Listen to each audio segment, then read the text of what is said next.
and Lade, who are going to be sharing a presentation which highlights some of the findings from a recent review that was conducted as part of the project. Thanks, Ramli, and thanks, Aaqil. That was very interesting. So hello and welcome to today's presentation on racial and ethnic stereotyping in ads. I'm Laura and that's my colleague Laura. I'm Lade even, and that's my colleague Laura. I'm getting confused. And we're pleased to have you with us today. So as Jane previously mentioned, the ASA is exploring how to address issues concerning racial and ethnic stereotyping in ads. And last year, we undertook a review of our previous decisions made in the past 7 years. So on the whole, we think our decisions are in the right place, but the review did identify a number of key themes that we wanted to explore further. So we'd like to share some of the key themes identified in our review with you today, and we'll take you through some of the ASA's previous decisions to illustrate these themes and hopefully provide food for thought to support the industry's own objectives to promote greater diversity and inclusion in ads. We will then highlight where the industry can find advice and guidance when preparing future advertising. We'll also have time to answer any questions at the end of the presentation. So moving on to our key themes. So our review identified a number of key issues raised by complainants, which we have broadly categorized under 3 umbrella groups. The first being depiction and characteristics, second, objectification and sexualisation, and finally, culture and the use of humour. Examples of depiction and characterisation drew on stereotypes such as South Asian men being presented as sexual predators, or Black men being perceived as criminals, while Black women were shown as having an attitude or deemed to be unattractive. There were also concerns raised about the depiction of stereotypical characteristics, such as Jewish men having large noses, or the use of stereotypical professions associated with a particular group, such as a bank manager or a corner shop owner. The cases we received about objectification and sexualization in relation to race and ethnicity were primarily regarding the portrayal of Black people. And as well as issues concerning language, imagery, or cultural appropriation, the review found the mocking of accents, primarily East Asian accents, or the use of stereotypical characters or caricatures in ads, such as those associated with, say, Chinese or Mexican people, to be another important issue that we identified. So we'll now take you through some of the cases to illustrate these themes. Thank you, Lade.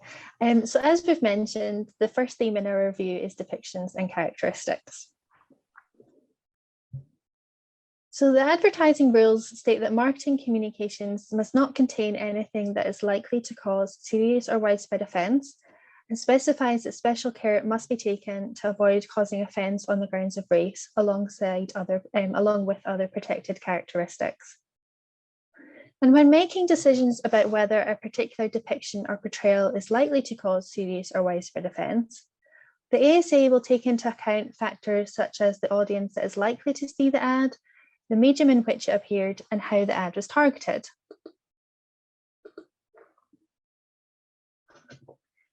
In our first 2 cases, the ASA considered whether the press ads were likely to cause serious or widespread offence on the grounds of race due to the imagery used.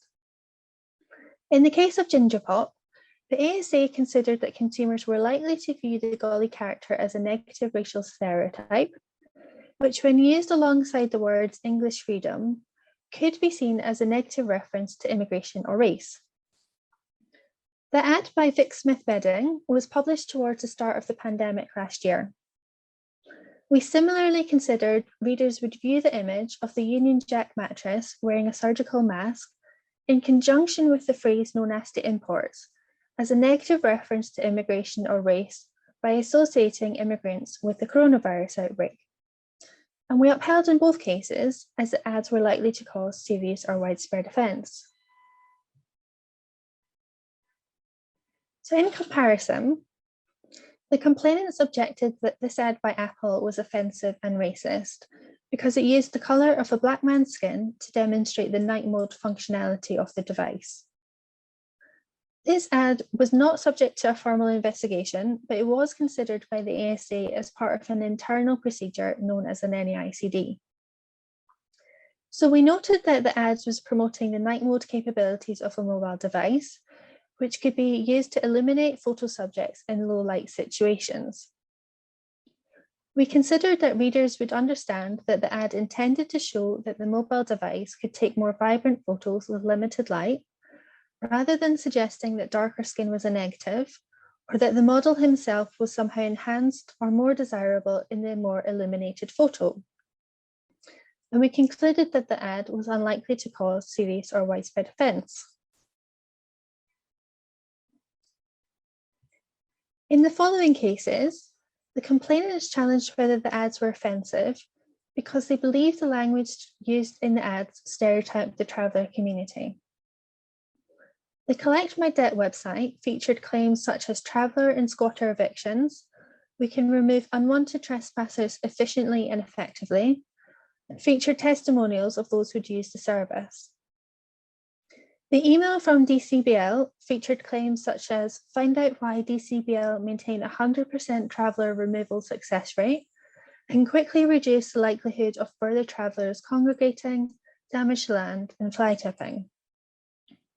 In both cases, the ASA acknowledged the complainant's concerns that the ads racially stereotype the traveller community and may encourage anti-traveller rhetoric.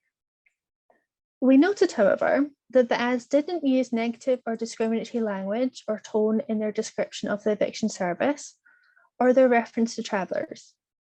And because the ads focused on the eviction of trespassers from land, consumers would appreciate that the advertisers would need to reference the eviction of travellers as an example of the service they provided.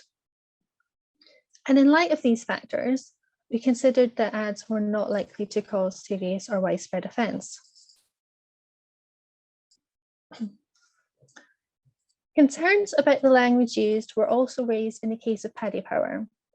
This was a press ad about the upcoming fight between Floyd Mayweather Jr. and Conor McGregor in 2017, and it was featured in newspapers such as the Metro and Evening Standard. So the complainants, who believed the headline contained an obvious reference to Floyd Mayweather's race, challenged whether the ad was offensive. The ASA considered consumers were likely to interpret the headline "Always Bet on Black" as a pun based on betting and Floyd Mayweather's race, and it wasn't making a negative statement about it. While we acknowledged that Floyd Mayweather had himself authorised the claim, we nevertheless considered that consumers would interpret the ad as an invitation to bet on the outcome of the boxing match based on a boxer's race. And as Floyd Mayweather's opponent was white, that the match was between two different races. And for those reasons, we concluded the ad was likely to cause serious or widespread offence. So hopefully these cases, which span a time period from 2016 onwards, demonstrate that the ASA has a history of taking these issues seriously, and we will take action if an ad breaks the rules. And while we acknowledge in many circumstances it's not the advertiser's intention to offend, we instead consider how consumers are likely to interpret the ad. And as we've seen here, whether or not an ad is considered to be offensive on the grounds of race will depend on the context, including where the ad appeared, along with the tone of the ad. Using certain imagery or language which could reinforce negative racial stereotypes, or using an aggressive, confrontational, or mocking approach is likely to cause serious or widespread offence. So we're going to try and put some of this into practice with our first poll that we'd like you to participate in. So as you can see, this is an ad by Badoo Trading, which features 3 people. There are several hashtags underneath each of them, including Bollywood, vintage, sneakers, R&B, city breaks, and jazz. So our first question is, do you think the complainants raised issues relating to offence, irresponsibility, or harm?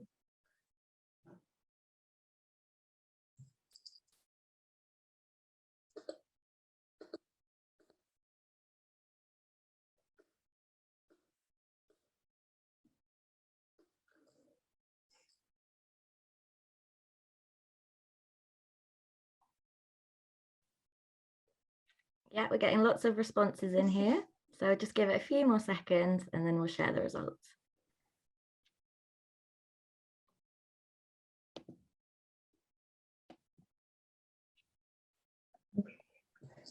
So the majority of you have gone for offence, and that's what the complainants objected to, actually. So well done.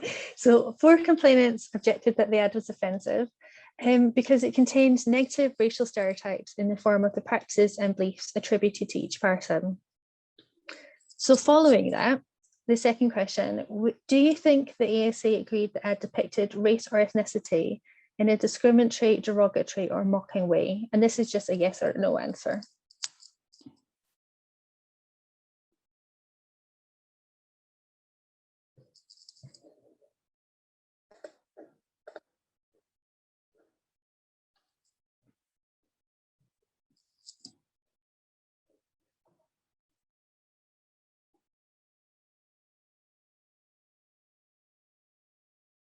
Oh, it's very close. So 46% of you have gone for yes and 54% of you have gone for no.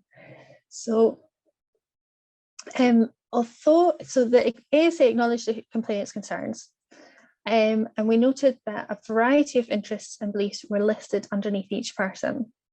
So while we considered that some of the interests, such as Bollywood, R&B, or jazz, may be typically associated with certain ethnicities, we considered the ad didn't depict any race in a way that was derogatory, and it didn't mock or portray ethnicity in a negative way.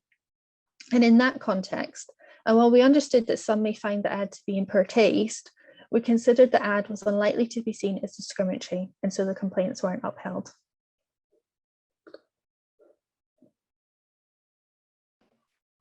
Thanks, Laura. So moving on to our next theme, which is objectification and sexualisation. So generally, the ASA receives many complaints about the sexualisation or objectification of men and women in ads. And while depicting people in a sexual way is not always problematic, sexualisation and objectification in ads can cause serious or widespread offence or harm. And our review found several cases related to this issue where an element of race and ethnicity came into play, with the majority of those regarding the depiction of Black people. So in the recent case of Ling's Cars, the Facebook ad played on references to the Black Lives Matter movement. And the 3 complainants who believed the claims Black cars matter, once you go black, you never go back, and the accompanying image of the raised fist, when sensitive and offensive, challenged whether the ad was socially irresponsible and likely to cause a serious offence. Now, the ad appeared shortly after the Black Lives Matter protests and during a public debate about racism in the UK.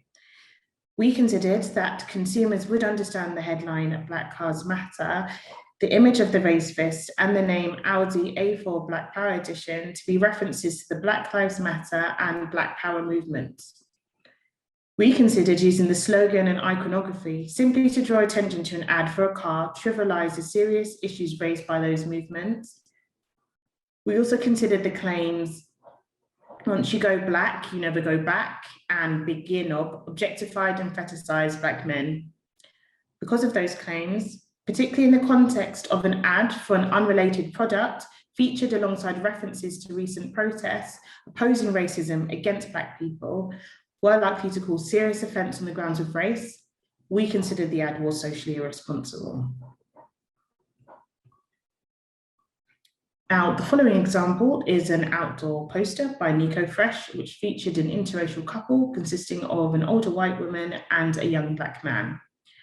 The complainants challenged whether the ad was offensive on the grounds of race and age because it implied that an interracial relationship and one between an older woman and a younger man was socially unacceptable.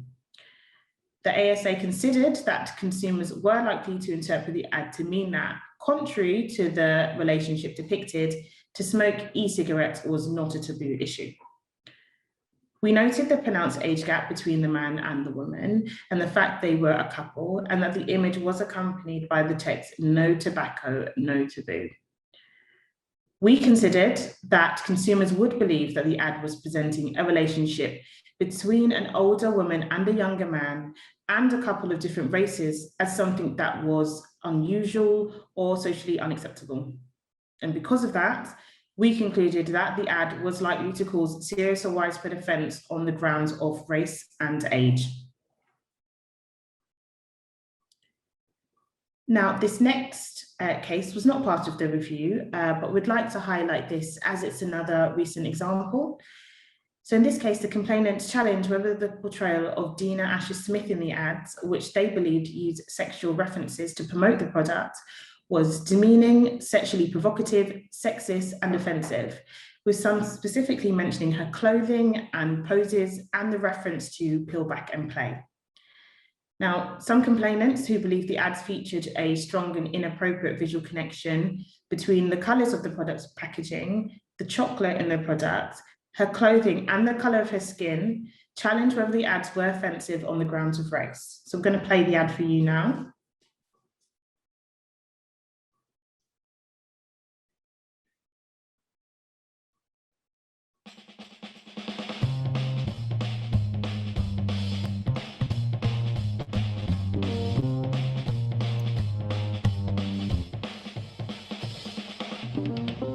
Creamy, crunchy, crazy good fun. Muller Corner, peel back and play. The ASA considered consumers would be likely to interpret the ads to be light-hearted in tone, and that Dina Asher-Smith was not wearing any revealing clothing, and there was no other overtly sexual elements to the ads. We also considered consumers generally would not be likely to interpret her poses to be sexually provocative, rather that she was promoting the product in a playful manner where she appeared to be confident and strong. We also noted the colour of Dina Asher-Smith's clothing, and that the colours also appeared in the product's packaging shown in the ads, along with various depictions of the product itself, such as the white and brown balls. And we considered consumers generally would not be likely to interpret a Black woman promoting the product, which included chocolate, to be making any offensive reference to skin colour. We considered there was nothing in the ads that would be likely to be interpreted as sexist, demeaning to, or making a negative comment about Dina Asher-Smith, or to women, or to Black people more generally. Therefore, we concluded the ads would not be likely to cause serious and widespread offence. Now, the ASA has a strong position on ads which may sexualise or objectify people.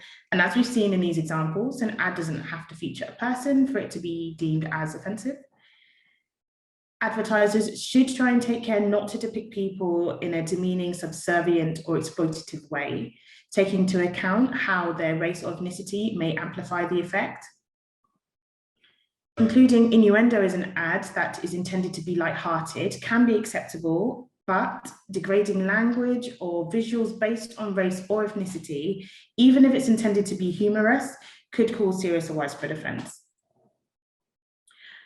These examples also raise interesting questions about the way in which intersectionality, such as gender, age, and race come into play, as well as the way in which different races and ethnicities are represented in ads, including the roles they are given. As part of our ongoing work, we want to explore these issues further to determine whether objectification and sexualization of ethnic minorities could have a comparatively disproportionate and a significantly worse impact upon different racial groups, particularly due to their disproportionate representation in ads.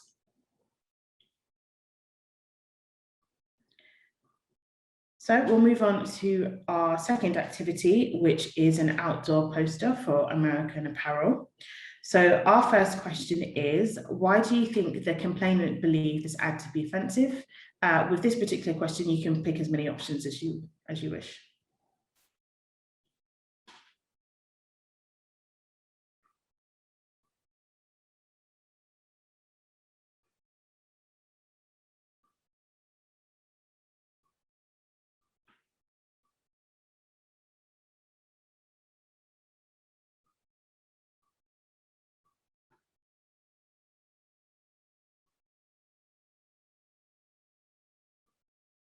Oh, interesting. So 29% because she appeared under 16, 77% because her pose appeared to be sexualized, and 57% of you said the pose was associated with the objectification of Black women in popular culture. And I can reveal that the correct answer is actually all three of those issues were raised by the complainants in relation to this particular case. So I guess everyone's all correct. And so the next question is, do you think the ASA agreed that there was a sexual element to the ad? So that's a yes or a no.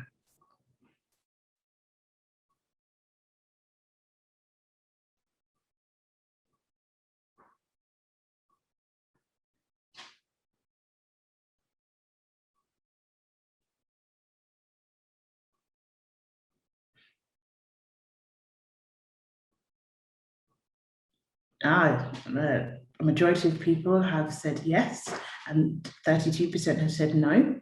And I can confirm that the correct answer is, in fact, yes. The ASA did agree there was a sexual element to the ad as a result of the tight fitting and slightly revealing clothes. And so my final question for you all is, do you think the ASA agreed that the ad would be seen to objectify the women or Black women more generally? So again, this is just a simple yes or no.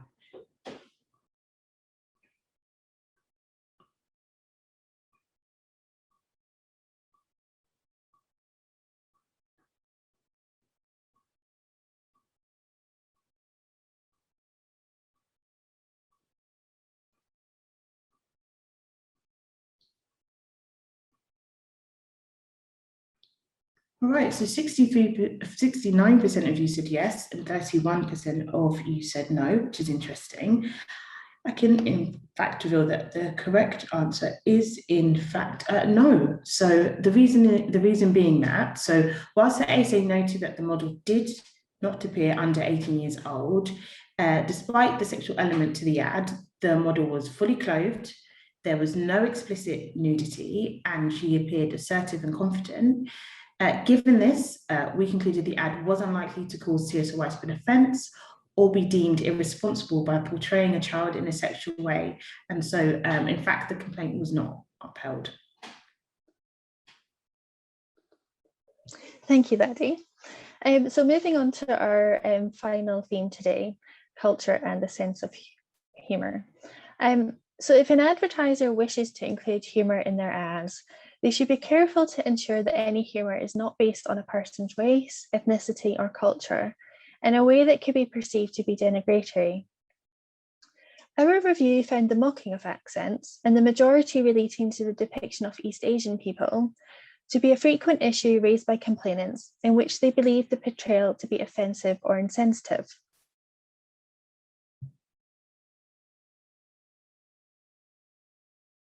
So in the case of Brunel Road Timber, the complainant challenged whether the radio ad was offensive because they believed it featured an outdated racial stereotype.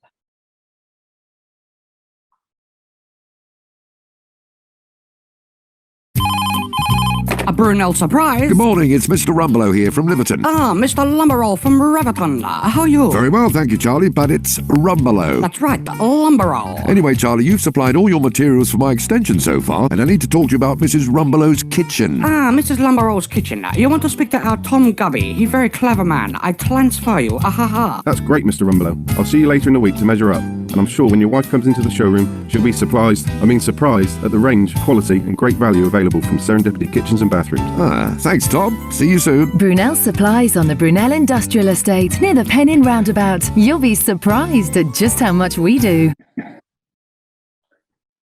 The ASA considered that whilst the ad was intended to be an ironic use of humour, the humour was focused on the character's inability to pronounce certain words due to his accent. And as the humour was derived from the ethnicity of the character and their inability to pronounce certain words due to his accent, we concluded the ad was likely to cause serious offence to some people and be seen as discriminatory.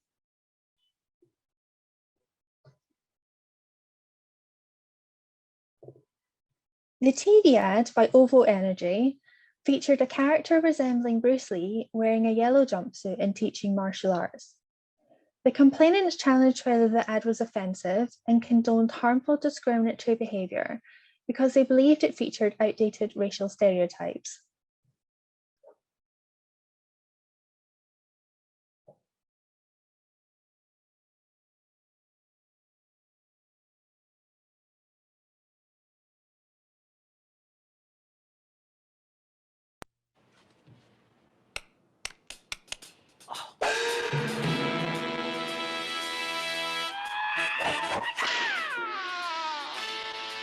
at me.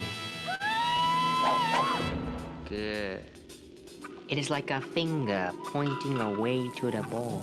Concentrate on the finger or you will miss all the heavenly glory. Top up your power anytime, anywhere. With Boost pay-as-you-go energy. Don't think, switch. We noted the character was performing different kung fu stances while screaming and encouraging the female character to mimic those actions. And we considered viewers would understand that the character was intended to resemble Bruce Lee. We also understood the complainant was concerned that the comedic portrayal of Bruce Lee in that manner, including the use of an exaggerated Chinese accent with kung fu screams, perpetuated the racial stereotype that all Chinese people were kung fu experts and spoke in a similar style. We noted, however, that the ad didn't contain any general references to Chinese people and considered that viewers were likely to understand that the ad was specifically parodying Bruce Lee rather than Chinese people generally. We considered the ad was likely to be interpreted as light-hearted and humorous and was unlikely to encourage the mocking or belittling of Chinese people. And we therefore concluded that the ad did not condone or encourage harmful discriminatory behaviour or treatment of Chinese people, and it was unlikely to cause serious or widespread offence. In the case of Kabuto Foods, the complainants challenged whether the TV ad was offensive, as they believed it mocked other cultures and races and encouraged harmful discriminatory behaviour.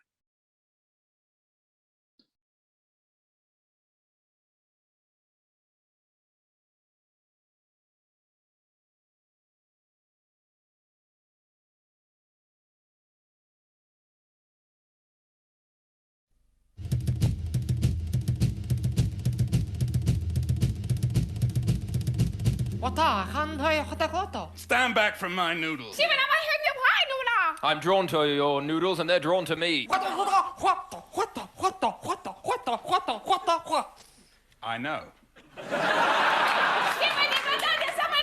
I break down your wall of knowledge and reveal noodles!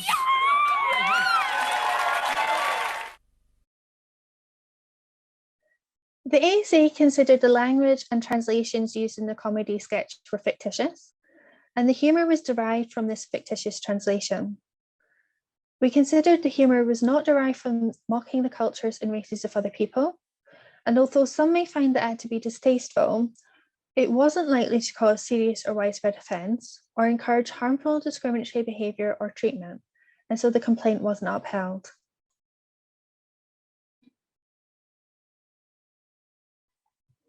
And in our last case today, the complainants believed the TV ad by KP Snacks portrayed stereotypical Mexican caricatures.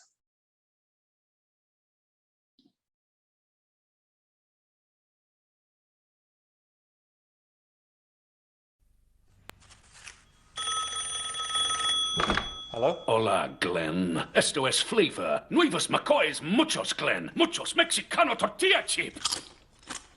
Para fiesta con muchos amigos, muchos luchadores, muchos mariachi, muchos señoritas. ¿Muchos? Muchos cactus, hombre. Muchos DJ burros. Nuevos McCoys, muchos, when Mexican flavor calls. So we considered the scenes in the ads to contain a number of over-the-top Mexican-style characters and cultural motifs. Though stereotypical, we considered the characters were not likely to be seen as negative portrayals, but more akin to those in themed fancy dress, which related to the product, which was a party-style snacking food with Mexican-inspired flavours. And in that context, we considered that the characters were unlikely to be seen as denigrating Mexican people or culture, and the complaints weren't upheld. And as you can see from these cases, when making subjective decisions in this area, the ASA often has to balance concerns about an ad which may be distasteful to some but offensive to others. Given the importance of culture to individuals and groups, an ad which could be seen to mock or to denigrate could have the potential to offend and also cause harm to those who share that culture. So we hope this presentation has provided you with a greater understanding of the issues raised by complainants regarding racial and ethnic stereotyping in ads, as well as the ASA's position in this area. Now, although our review identified 3 broad themes, we do acknowledge that some of the examples shown today don't necessarily neatly fall just into one category, and there can often be a number of overlapping issues. However, the key considerations we hope you take away today are that 1, ads must not contain anything that's likely to cause serious or widespread offence, particularly on the grounds of race or ethnicity, and that the ASA will consider how viewers will interpret the ad rather than an advertiser's intention, and whether or not an ad is considered offensive on the grounds of race will depend on context. So factors such as the audience that's likely to see the ad, the medium in which the ad appeared and if it was targeted or not, and the tone of the ad, including the use of imagery and language use, is important. Also, advertisers should take care not to depict people in a demeaning, subservient, or exploitative way based on their race or ethnicity, because such approaches are likely to cause serious or widespread offence. And advertisers should also take care to avoid reinforcing negative racial stereotypes in their ads or using aggressive, confrontational, or mocking approaches, as they are also likely to cause serious and widespread offence and harm. And finally, whilst light-hearted depictions may sometimes be acceptable, humour itself does not prevent an ad from being likely to cause offence, and advertisers should take care that humour is not based on or derived from a person's race or ethnicity. So we are aware of the industry's initiative in promoting greater diversity and inclusion in advertising, and we do want to support the industry so as not to impede progress in the fear of getting it wrong. So CAP actually offers a range of resources to support the industry, which are actually shown on the slide. And the industry can also seek advice from clearance bodies such as Clearcast for TV ads and Radio Centre for advice on radio ads. So that's the end of our presentation. Thanks very much for listening. Amazing. Thank you so much, Laura and Lade. That was a fantastic presentation with some really interesting examples, and I'm sure everyone will agree. And we've definitely had a few questions come in relating to the presentation. So let's crack on with our Q&A now. So we have had a couple of questions that have come in that I'm going to start things off with. The first question we had is a really interesting one, and someone has asked, does the ASA think all stereotypes are bad, and would using stereotypes in ads ever be considered as acceptable? Jane, I'm going to come to you first on that one, if that's okay. Okay, thanks, Ronit. Are all stereotypes bad? Not necessarily, no. I think would be our starting point. Stereotypes are there to represent something that may be part of a broader story or to be something that is familiar to the audience. So a stereotype in and of itself may not be problematic, but necessarily it involves taking care. So if a stereotype, for example, suggests that only a Black person can fit into this category of, I don't know, job or employment, or if two things are contrasted whereby one person is shown as being able to do one thing or one another in a way that potentially suggests that it's exclusively one person is only able to do one thing and not another, that is where I think potentially that people might run into problems. So I'll stop there and maybe somebody else has something to add to that. Great. Following on from what you said, Jane, I think a good example of this is the example that Laura used in the first activity with Badoo. So that's a clear example where a stereotype was presented, but we just didn't think that it was offensive because it wasn't being derogatory to a particular or race, ethnicity, or mocking them. So hopefully that particular example would help to illustrate that point that Jane just made. Perfect. Great. Thanks, Lade. And Aaqil, do you have anything to add to that one? No, not really, because it makes complete sense, doesn't it? Stereotypes can be used. It's that whole thing about offence, you know, in terms of actually, and what's the rationale behind it. If you look at even just the Mexican thing, the Badoo one, I mean, there was clear stereotypes there, but it was done in a way that wasn't actually derogatory in any way at all. Brilliant. Thanks, Aaqil. Another question we've had asks, what if greater diversity in ads causes more complaints for the ASA? Jane, do you have any thoughts on that? Well, it might. But again, what we're coming from here is a position of familiarity. So what are the general public familiar with? If the general public have not traditionally been familiar with the diversity of people being represented in ads, and due to greater awareness or other reasons we now see more, well, that might provoke complaints, but what is the problem there? I suppose the thing is that the ASA we receive complaints, that's what we do. We assess every complaint, but that doesn't mean that we necessarily agree with it. So an increase in complaints, if that were to happen, would not necessarily be a problem in itself, but we would be asking ourselves then, what are the consumers saying? And that's part of this piece of work, really. What are people telling us? Is it that we're getting our decisions wrong, or is it that somehow a change in practice, a change in what people are seeing is rocking the status quo, but maybe that's perfectly acceptable. Perfect, great. Laura? So following on what you're saying, Jane, so I think we, as the ASA, we've sort of consistently seen an increase in complaints year on year. And it's a very mixed picture across the board in terms of issues. So misleadingness, like ad labeling, influencers, body image, So inevitably, some of those complaints will include concerns about diversity or race and ethnicity. And as Jane mentioned, with any complaint we receive, we would assess it and take action if appropriate, but we don't take action in the sort of majority of complaints because the ad hasn't broken the rules.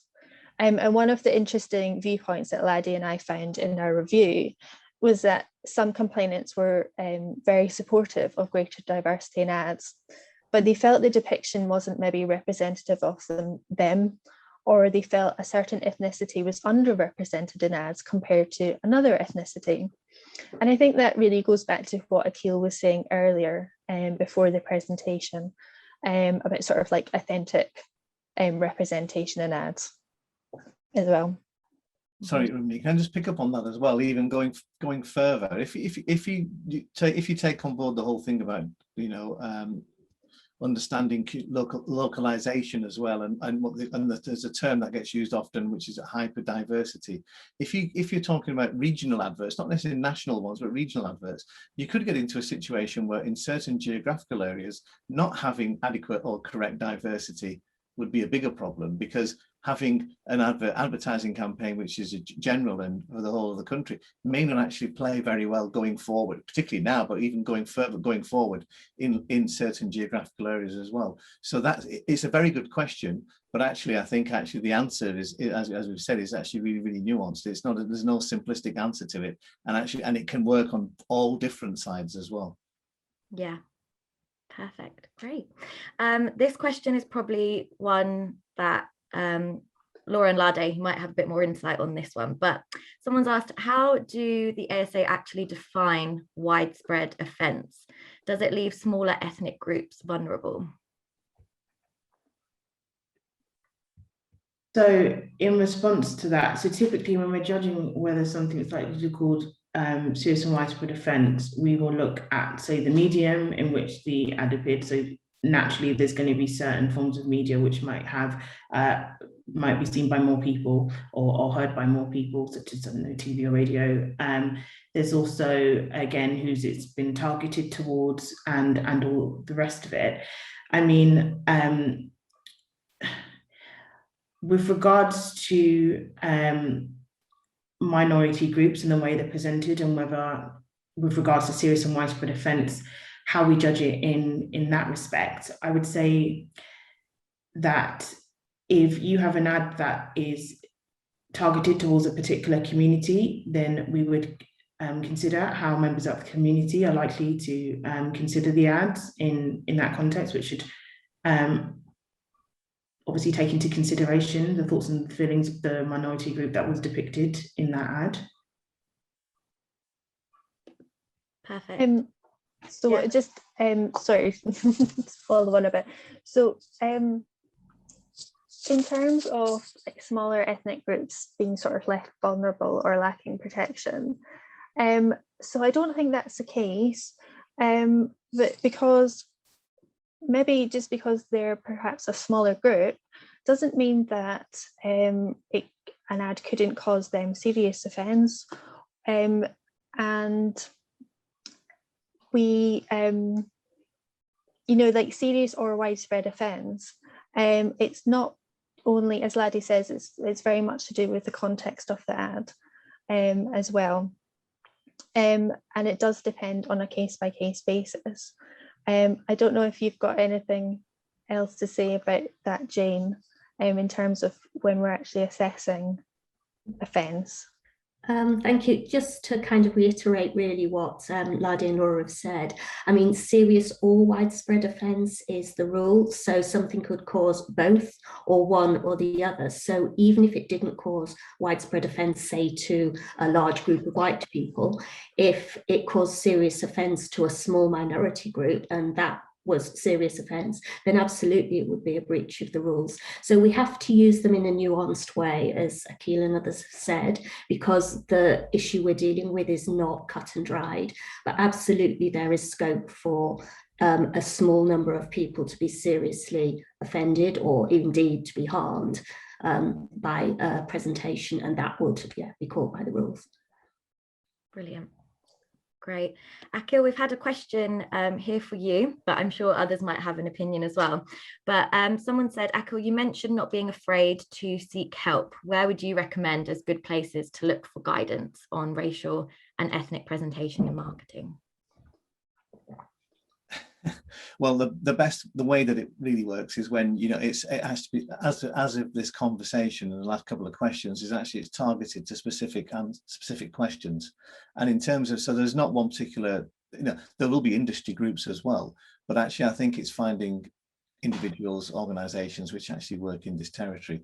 So for instance, you know, if I know within, you know, I'm a member, I'm on the board, advisory board of editorial board, sorry, of the Sir Lenny Henry Centre for Media Diversity, sit on all sorts of different things, and as a business actually do this for a living, actually give this kind of consultancy. There are lots of people who are doing that, actually you seek that expertise. So I don't think, in a sense, that this isn't something where at the moment I don't think there's actually one particular pan-industry kind of body that you would go to. But I know if this was in TV or journalism, I know who I would go to, because there are lots of particular organizations, and what we all do within that, there are individuals who have the, as I said, who, like me, who do that. And it can be anything, as, you know, just think about it, you know, and I'm doing the first, at the moment, I'm sharing the first kind of look at race and achievement levels in academia in universities in Wales right now. Now you think that they would know what they're doing, but they still have to go to somebody who knows that area well, because they can't be experts on absolutely everything. And so that's what I would say: seek out individuals that you think know about this particular kind of subject. I don't mean your friends, but people who do this for a living, people who actually do this for a living. You would do this in other areas. If you treat it in the same particular kind of way as you would treat other kind of business development, that would be the best advice that I would give. Seek out the people that you think have the answers and actually know how to work with you as well, who know the industry, because it's a case of actually knowing how the industry will make it a lot easier for them to work together. Brilliant. Thanks, Aaqil. I don't know if anybody else has any thoughts on that in terms of seeking out guidance or advice. But I think, Aaqil, you summed that up perfectly. I've had another question here from someone who has asked, so we talk about the ASA judging some racial stereotypes are outdated. Does this mean that contemporary stereotypes can be acceptable? That probably links in to the first question that we had initially, but does anybody have any thoughts on that, contemporary stereotypes? Could I start with that one, really? Yeah. Just to say really that it's something I was going to flag later, but here's the kind of preview, that the ASA is actually commissioned as part of its broader racial and ethnic stereotyping project, a major piece of public research that's looking into attitudes towards racial and ethnic stereotyping in ads, with a particular focus on perspective from the groups that those ads seek to portray. So we will be getting some input on some examples from consumers, from members of the public. Now, obviously that piece of research is underway at the moment, so I'm afraid I can't give you any kind of insights into what it throws up. But while we'll be using it actually to think about the codes and whether the protections are in the right place, I think it's inevitable that research will throw up all sorts of insights that we'll find a way to share in one way or another. Don't ask me how we're going to do that just now, because we're not at that stage. But I hope that we'll be able to add something there in terms of what other people say, what people find useful, what people like about seeing themselves portrayed in ads, what they don't, that hopefully will offer some further insights into kind of how people are looking at ads now. Brilliant, great, thanks Jane. Does anybody else have any thoughts on that point?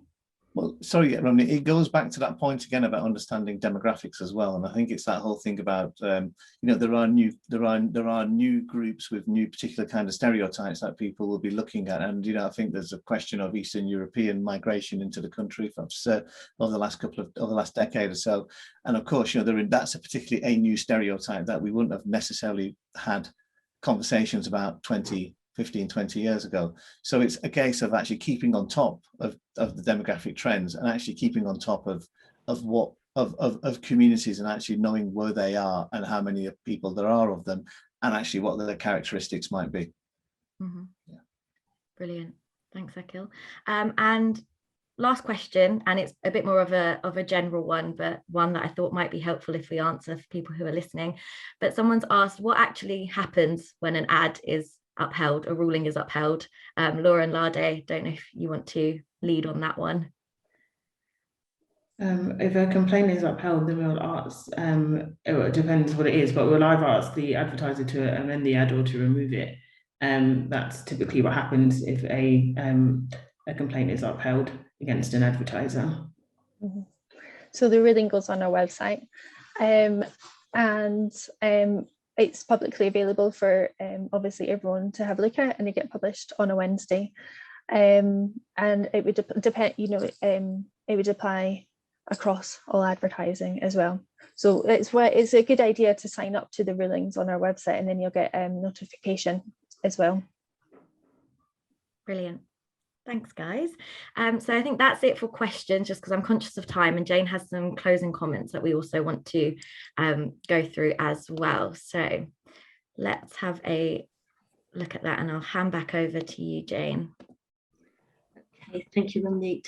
So yes, this is just really to signpost what's coming next in terms of the ASA's piece of work. So I think I said at the beginning, we're at the beginning of a project on racial and ethnic stereotyping, so it's hard to say at this stage what the outcomes will be, but these are some of the things that we've put in place and will inform our thinking in terms of what happens next. So I've just mentioned the piece of public research that's underway, so it includes some qualitative and quantitative work. We've started the qualitative work with some small groups of people who identify as a particular ethnic group, showing them ads, getting their insights, and we'll be in a position to share that as the results come through. We'll produce a report, and we'll think about how we share that more broadly.